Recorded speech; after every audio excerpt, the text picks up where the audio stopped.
If you were asked right now to turn one interpretation into an entire literary argument, would you know what to do?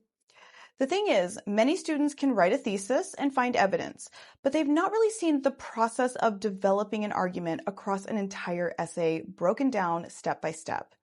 And this isn't because teachers are failing to teach literary argument. I think the skill is simply so central to English classes that we can sometimes underestimate how many smaller decisions it actually requires and how helpful it can be for students to see those decisions made explicitly. And unfortunately, this is exactly why a student can spend hours on a paper, argue a point, use strong quotes, and still be told that their argument is repetitive or needs to go deeper. So although you may have a good interpretation of a text, you still have to know how to develop that thinking into a connected argument in which each claim deepens, complicates, and strengthens the interpretation. Because building a literary argument teaches you how to do more than just succeed in a lit class. It teaches you how to connect ideas, test your assumptions, follow evidence, and develop a position that can withstand complexity. So in this video, I'm going to show you how to build a literary argument from beginning to end using a clear three-part method that works on any text you're reading. It's called question, chain, and complication. Now, before we begin, know that this video begins after you've already developed an interpretation. So if you still need help developing that interpretation in the first place, watch my video on how to do a literary analysis, where I use Shirley Jackson's The Lottery to show how one observation becomes a defensible claim. And if you need help recognizing patterns, questioning assumptions, and explaining what a writer's choices reveal, then you should begin with my video on how to think critically. And I've linked both below because these skills all build upon one another and lead to what we're going to focus on today. If this is your first time here, my name is Dr. Whitney Kosters, and I am a professor of English, and my goal is to make the hidden work of reading and writing visible, while also making literature feel human, relevant, and connected to the lives that we are actually living today. If that's something that may interest you, I invite you to subscribe here and follow me on TikTok, where I have built a library of videos on literature, writing, research, and rhetoric. Now, to see how literature can illuminate behavior that we recognize in our own lives, let's begin with a story whose plot seems very extreme, but whose underlying human tendency is deeply familiar. Shirley Jackson's The Lottery imagines a village gathering for an annual ritual that initially appears quite ordinary. Families assemble, officials conduct a drawing, and children collect stones. But eventually we discover that the selected person will be stoned to death by the community. Tessie Hutchinson participates casually until her own family is chosen, and only then does she insist that the process is unfair.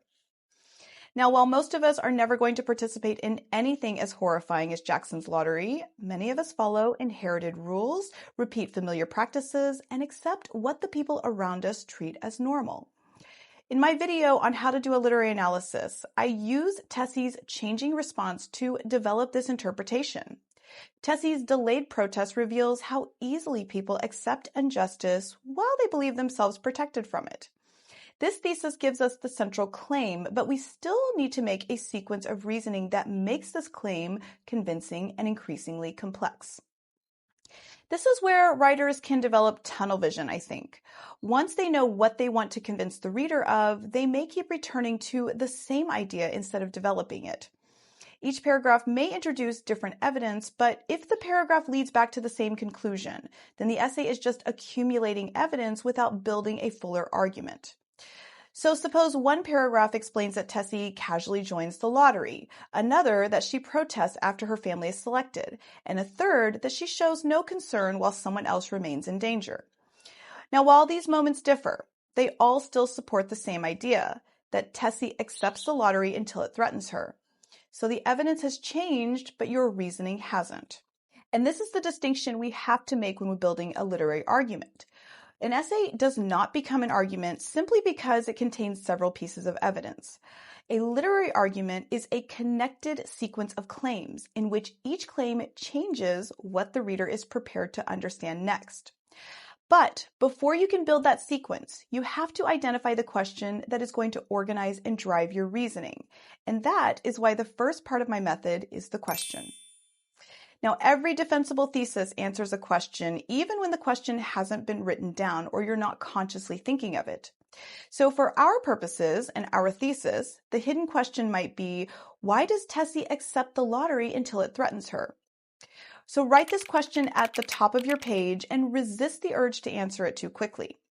So a weak essay may answer, well, because Tessie is selfish, and then spend every paragraph supporting this same idea. But a stronger argument recognizes smaller problems within the question. Well, how has the village made the lottery seem normal? How has this environment shaped Tessie's behavior? What changes when her family is actually selected?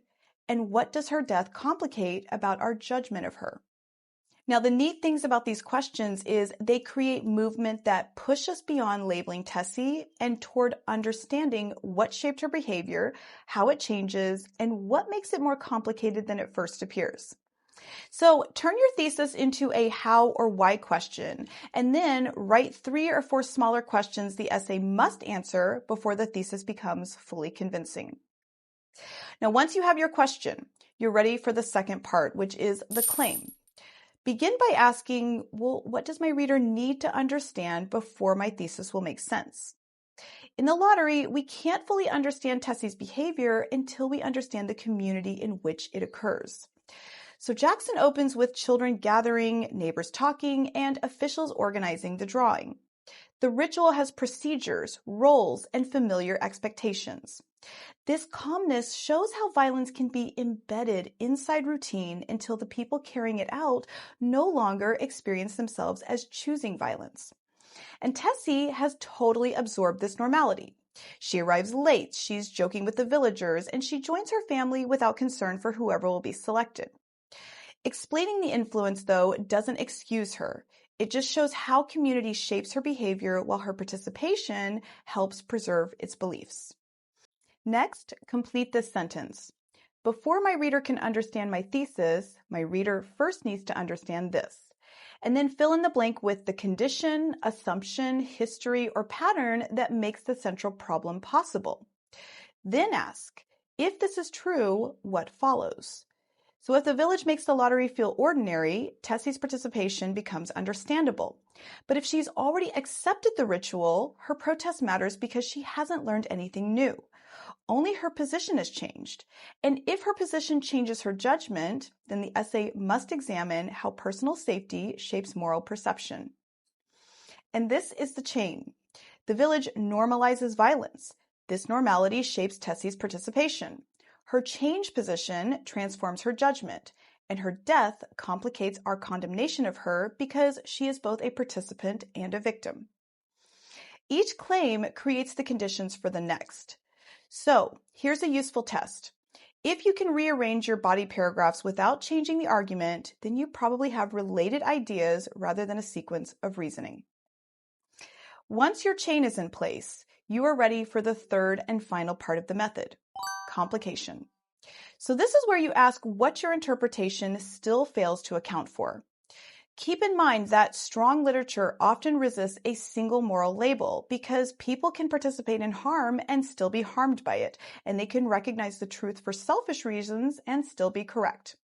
Case in point, Tessie's protest is morally compromised. She accepts the lottery while she believes someone else will suffer, and she objects only when her family is selected.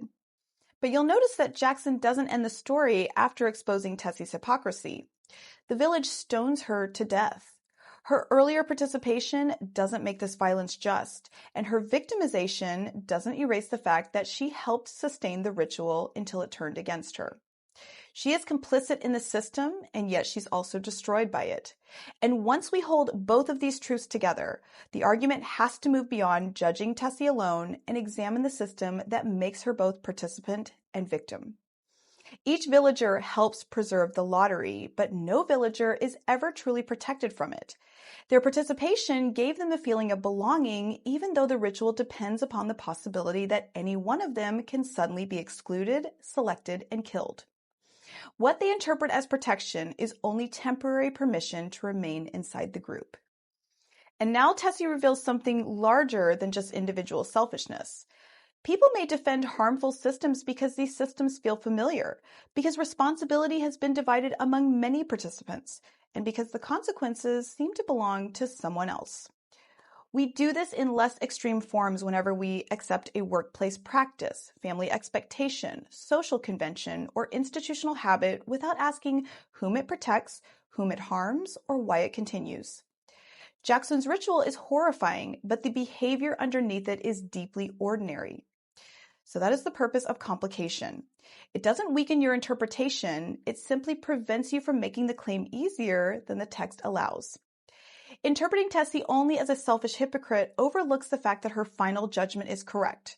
The lottery is unjust, even if she recognizes this injustice after becoming vulnerable to it. So, when your instructor asks you to develop the argument or go deeper, they're asking for this kind of intellectual movement that I just showed you. They want each stage of the reasoning to change what the reader understands. The question opens the problem inside the thesis. The chain traces how one answer creates the need for another, and the complication forces the interpretation to account for the evidence that resists an easy conclusion. We began with the claim that Tessie accepts injustice while she believes herself protected from it. But after following the argument, we can see something much more disturbing, which is the village has taught Tessie and everyone else inside it to confuse what is normal with what is moral, to mistake participation for innocence, and to experience belonging as protection, even though the ritual's survival depends upon its willingness to destroy one of its own. So the thesis has not been abandoned. It's become more exact, more complex, and more revealing about how people behave. And this is what a strong literary argument has to do. It should begin with an interpretation and then allow the evidence to place pressure on this interpretation until it can explain more than it could at the beginning. This is also why learning how to build a literary argument matters far beyond a literature class. Ultimately, when we ask why Tessie behaves the way she does, we're also asking what any of us might accept when a practice feels normal, when everyone around us participates, and when we believe the consequences will fall on someone else. Literature gives us a place to examine the human condition in all of its contradiction, because people rarely fit neatly into categories such as innocent or guilty, selfish or compassionate, victim or participant. We are always living in these gray areas, and we encounter them in our relationships, our institutions, and our own decisions. So learning how to build an argument teaches us to remain inside this complexity long enough to understand it, and to question our first judgment and recognize the forces shaping our behavior and confront the uncomfortable possibility that more than one thing can be true at the same time. We practice this kind of thinking through literature because we need it to understand ourselves, other people, and the world we have to live in together.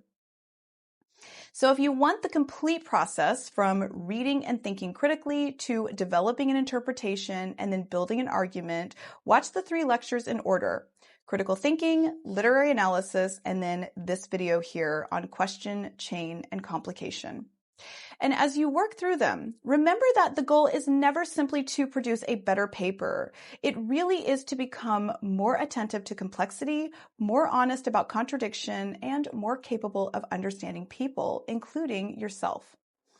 As always, thank you so much for joining me here today. If you have a question or an insight that might help someone else watching, leave it in the comments, and I will see you guys in the next lecture. Be well.